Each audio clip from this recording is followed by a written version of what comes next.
Okay, so in this guide, I'm going to take you through the auto backup feature. Now, there's a lot of customers that asked me for this feature because they were losing their files for some reason, and I really don't know why, but I think everybody should have a disciplined backup regime that you should follow, and that way you don't lose your work. But unfortunately, many people don't do that. And I was getting a lot of support calls, or I should say support tickets regarding this, and really I couldn't do anything about it because once the file is gone, it's gone. So anyway, I hope you like this feature, and this will save you a lot of well, basically it will save your files just in case you do something wrong. So from the tools menu, you want to go into preferences, and then from here you want to go to the auto backup options. Okay, and in here let's go through this one by one. So basically you can turn this feature on and off with this checkbox. So when project is saved, first save a backup copy. So what it's gonna do is every time, let me just close this.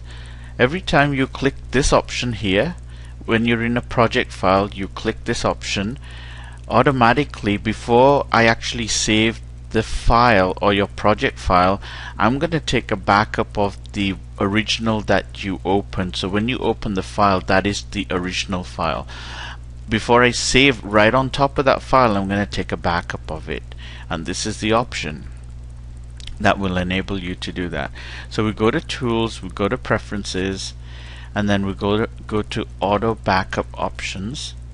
And then here we need to turn this checkbox on. Okay, so now we've enabled the auto backup feature, and we have a couple of options.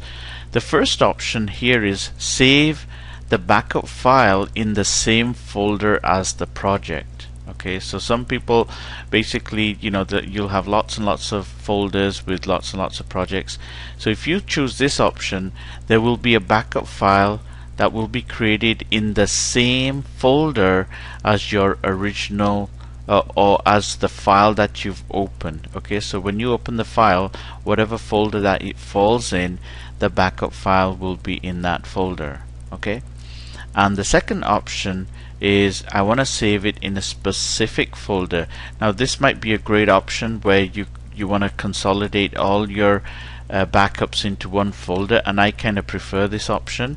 Once I've done that, I know that I'm not looking for my backups all over the place. I'm basically going to this one folder, and I know all my backup files will be there.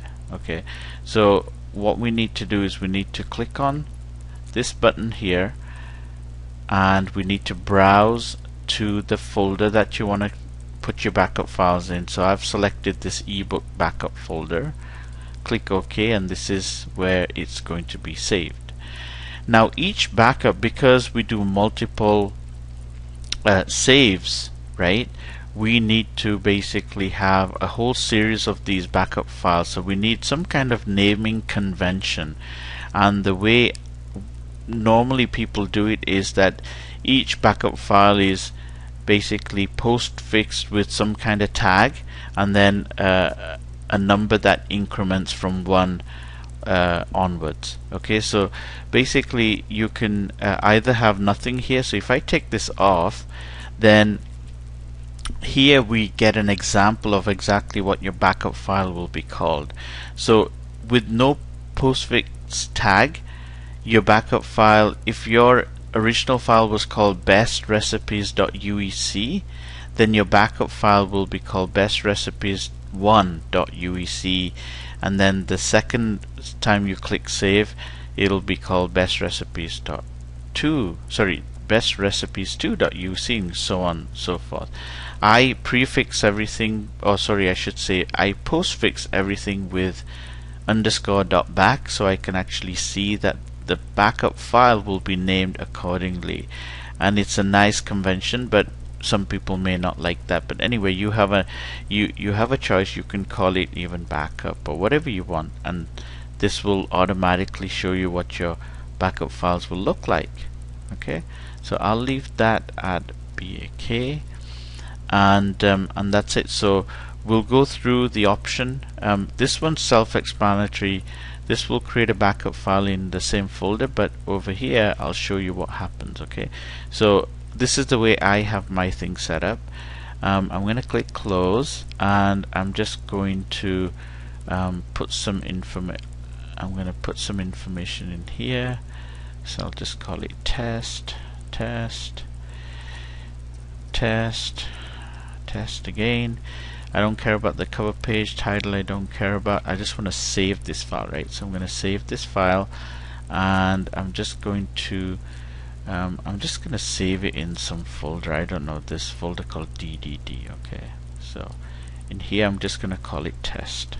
Okay, let me just bring this thing up here so I can see what I'm doing, and I'm going to click save. Okay, so it tells me that yep, my book has been saved. Now what I'm going to do is I'm going to save this again, save. Okay, and let's go to that backup folder. So if you go to that backup folder, the first file has been created called test_.uec, right? Now if I click that again, then I'm gonna get test_back2.uec, etc, etc. So every time I click the save, now obviously this only happens on save, because not on save as, because save as gives you an opportunity, like you see here, the save as dialog box pops up and you can actually save your file to whatever file name, so you'll never be overriding that file really. Okay, so the option is only available for when you go save, and most of the people actually have the problem when they click on this save and something happened and they say, oh my goodness, oh Nitin, my file got overwritten, can you help me?